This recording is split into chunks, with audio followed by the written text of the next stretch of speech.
TBS 라디오 김현정의 뉴스 쇼. 일본이 독도를 자기네 땅이라고 우기면서 만든 다케시마의 날, 이날이 바로 내일입니다. 2006년에 만들어졌는데 지금까지는 일본 시네마 현의 한 현의 지역 행사에 불과했었죠. 그런데 일본 정부가 국가적인 행사로 승격시킨다, 이런 얘기가 들리더니 결국에는 중앙정부의 정무관, 그러니까 차관급 인사를 그 행사에 파견하는 걸로 결정을 했답니다. 그렇지 않아도 최근에 독도 전담부서 만든다 어쩐다 해서 우리 신경 거슬렸는데 다케시마의 날까지 어떻게 봐야 될까요? 대표적인 지한파 교수입니다. 세종대학교 독도종합연구소 호사카 유지 교수, 호사카 유지 소장 연결을 해보죠. 교수님 안녕하세요. 예, 안녕하십니까. 지역 자체 행사에 중앙정부 인사를 파견한다, 차관급 인사를 파견한다. 네. 이거는 일본에서 어느 정도 의미를 가지는 겁니까? 예, 현재까지 이러한 일은 없었습니다. 그래서 특히 다케시마의 날에 이러한 그 정부 고위급 인사가 지금까지는 한 번도 가지는 않았습니다. 예, 예. 2005년에 시작된 그러한 행사니까 지금 뭐 8년째 전도가 되는데요. 2005년인가요? 6년이 아니라? 2006년, 예, 2005년에 재전되었고 그렇죠. 2006년부터 시작됐지만 예. 그러나 한 번도 없었던 것을 일단 공약을 지킨다라는 차원에서 보낸다. 일단 유보하겠다. 국가 행사로 승격하는 것은 유보하겠다고 했지만 공약을 그래도 어느 정도 지키겠다라는 의지를 그렇게 보여주는 거라고 해석할 수가 있습니다. 그러니까 상당히 의미가 있는 일인 거군요. 차관급 인사를 보내는 것이. 예, 차관급이라는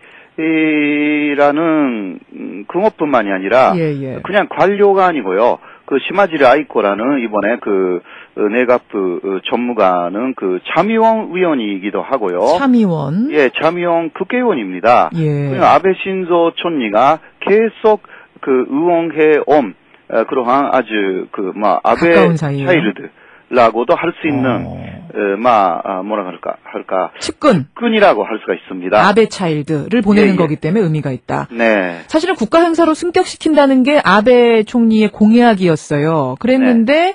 이번에는 그렇게 안 하겠다고 해서 우리가 좀 안심하지 않았습니까? 네. 근데 그게 사실은 그러니까 본심은 아니고 정말 보내고 싶은데 참았던 거 정도로 해석이 되네요. 예, 바로 그렇습니다. 그냥 유보인데 우리는 그 유보라고 하면 안 하는 것으로 생각하는데 그거 아닙니다. 진짜 유보이고 때가 오면 하겠다라는 뜻입니다. 일본에서는요. 네. 한국이 이번에 차기 정부 출범 앞두고 있기 때문에 우리가 충분히 배려해서 그냥 이번에는 국가 행사 승격 안 하고 차관급 정도 보내는 거다. 네. 마치 고마워해라는 식으로 지금 주장도 하는데 이건 어떻게 보세요? 일본은 독도 문제에 대해서는 계속 그렇게 이야기를 합니다. 그 국제사법재판소의 단독제에서는 일단 유보하겠다라고 했을 때도 우리 한국의 움직임을 어느 정도 평가하여 계속 노력을 하는 자세를 보면서 앞으로를 결정하겠다. 이거 정말 오만한 어떤 언행 아닐 수가 없는데 오만하다. 그런 식으로 할 수밖에 없는 부분도 있죠. 일본이. 왜냐하면 일본에서는 독도를 일본 영토라고 그렇게 주장하고 있기 때문에 그렇죠. 대국민용으로 그렇게 말할 수밖에 없는 부분이 있어가지고요. 예. 그런 거라고 일단 이해를 하시면 될 것 같아요. 대국민용. 그렇게 안 하면 그 정치인들도 살 수 없기 때문에. 예. 그러면은 결국은 언젠가 이 다케시마의 날을 정말 국가 행사로 승격할 거라고 보세요? 예, 반드시 그러는 거죠. 내년은 확실하게 도쿄에서 할 겁니다. 도쿄에서는 할 거다, 내년은? 네네. 가지고 올 거다, 중앙정부로? 예. 너무 확신은 하시는 거 아니에요, 교수님, 지금? 예, 물론 그 사이에 한일 관계가 여러 가지 있겠죠. 예. 예. 이대로라면 그 아베의 공약이라는 것은 상당히 중요한 의미가 있습니다. 그리고 생각외로 또 문제가 더 심하게 있지 않습니까? 중국하고요. 예, 그런데 중국한테는 아주 큰 소리를 못하는 상황이 좀 있습니다, 일본에서는. 왜냐하면 그 중국 내에 일본 제품들이 팔리지 않기 때문에 이게 일본 경제를 아주 간다하고 있어요. 우리는 일본 불매운동 안 하지만 지금 중국에서는 일본 불매운동이 어마어마하게 일어났었죠. 네, 바로 그런 부분이죠. 그렇기 때문에 오히려 국민들에게는 생각으로 또 하고 그 독도를 볼 때 독도는 좀 공격하기 쉽다라는 부분이 있어요. 아베 정부의 그러한 판단으로는. 우리를 우습게 보는 거네요. 그러면 그 얘기 듣고 보니까 중국은 못 건드리는데 우리는 자꾸 살살 건드리는 거예요. 네네. 그러니까 이쪽으로 좀 뭐라 할까 희생양으로 하면서 일본 국민들에게는 이게 아베 정부를 잘하고 있다. 연도 문제도 그러한 역시 국민용으로 먼저 시작되었다.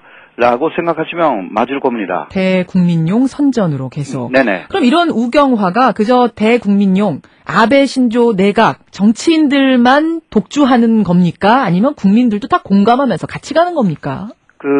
일단 국민들은 같이 간다는 생각은 거의 없다고 봐야 합니다. 국민들은 아니에요? 네, 국민들은, 아니라고 보는 것이, 국민들은 어느 쪽인지 잘 모르겠다.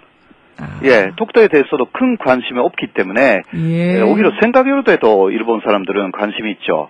그러니까 국민들은 독도는 한국 땅입니다. 그 얘기는 아니고 그냥 관심이 별로 없다. 바로 그런 것입니다. 그렇기 때문에 오히려 관심을 고조시키기 위해서 독도라는 문제가 확실하게 있고 중요한 정부는 이곳을 독도가 일본 영토라고 그렇게 강화시켜야 되겠다라는 그러한 홍보가 상당히 중요하다. 라고 일본이 생각하고 있습니다. 교수님, 제가 정리한 게 맞나 모르겠어요. 그러니까 국민들은 센카쿠 열도 문제에 훨씬 관심이 많은데 일본 정부가 중국 정부 상대하기는 벅차니까, 버거우니까 독도 문제가 여러분 중요합니다. 자꾸 자극시켜서 국민들의 관심을 그쪽으로 끌게 하는 것이다. 이 말씀이세요. 네, 그런 식으로 해서 지지율을 높이려고 우리 잘하고 있다. 공약도 그렇게 지킨다. 이런 식으로요. 참 걱정이네요. 이렇게 되면 우리 정부는 어떻게 대책을 세워야 되는 건가? 우선 이 다케시마의 날 이번 건에 대해서는 박근혜 당선인까지 직접 나서서 뭔가 항의할 필요가 있을까요? 그렇게 할 필요는 아직은 없다고 생각합니다. 그러니까 일본 쪽에서 그렇게 나올 경우에는 이번의 내용에 대해서 직접적으로 아베 총리가 뭔가 이야기한 것은 없지 않습니까? 그러니까 어느 선에서 그 소리가 나왔는지 그것을 좀 검토해서 같은 레벨에서 여기에 대해서 항의하는, 지금까지도 그렇게 해왔다고 생각하는데요. 그 기조를 일단 유지하는 것이 중요하다고 생각합니다. 박근혜 자기 대통령이 그런 이야기를 직접 하면 오히려 또 싸움을 거는 격이 돼가지고 일본이 오히려 그것을 환영하죠. 그러네요. 도와주는 셈이 되네요. 일본 정치권은 우경화를 도와주는 셈이 될 수도 있으니까. 지난번에 말이에요. 한일 FTA 문제가 걸려있기 때문에 일본도 아주 지나치게 강경하게 보수 정책 펴진 않을 것이다 이러셨어요. 그 부분은 어떻게 되는 겁니까? 그런데요. 지금 한일 FTA를 급하게 추진하지 않아도 되는 만큼 일본은 엔조 정책을 계속 실행했어요. 2달 정도. 그 효과가 굉장히 좋습니다. 엔저 정책. 일본 경제 살아나고 있다 얘기하죠. 네, 살아났다는 거죠. 생각 이상으로 성공을 거뒀어요. 현재까지는요. 앞으로는 잘 모르겠지만. 그러니까 그 다음의 단계로 일본은 이제 갈 수가 있는 것입니다. 그것이 그것을 엔조 정책으로 경제 회생시키고 그 다음은 지지율을 높이는 거죠. 계속 거기에 연도 문제에 대해서 조금씩 완전 대결이 아니라 조금씩 언급하면서 일본 정부가 준비를 계속 하고 있다라는 것을 일본 국민에게 보여줌으로 인해서 지지율은 이르탕 올라간다고 봐야 합니다. 엔저 정책 때문에 경제 살아났기 때문에 지금 한일 FTA가 그렇게 급하지 않게 됐다는 얘기예요. 바로 그런 것입니다. 계속 이렇게 우경화, 우리를 자극하는 행동을 하는 건데 어떻게 풀어나가야 됩니까? 특히 차기 정부 중심으로 이 해결책 좀 주시죠. 일단 일본 쪽에서는 7월에 참의원 선거에서 대승하는 것을 최대 목표로 삼고 있기 때문에 어떤 문제든 엔조 정책이든 인기를 계속 유지해야 합니다. 그런 것이 일본 쪽의 목표라고 일단 잘 인식하여서 그러니까 독도 문제는 적당하게 그쪽에서 이용한다. 거기에 대해서 앞으로 일어날 독도 문제에 대한 여러 가지 시나리오가 있습니다. 그것을 잘 이루어 가지고요. 하나하나 대응하는 것이 아니라 일단 7월까지 로드맵 같은 것을 만들어서 이쪽에서도 그때마다 어떻게 대응하는지 예. 그런 것을 철저하게 일단 준비를 해 놓아야 한다. 저는 그렇게 생각합니다. 정치권에 이용당하지 않도록 우리도 로드맵을 짜야 된다. 그런 거죠. 그리고 아베 정권의 지지율을 오히려 높여버리는 그러한 정책을 쓰지 말아야 한다. 알겠습니다. 라는 것입니다. 박근혜 당선인이 일찌감치 독도 방문해버리는 건 어떤가요? 라는 질문도 있는데. 그렇게 하면 일본이 더 환영하죠. 더 좋아합니까? 그건 더 아니에요. 좋아하죠.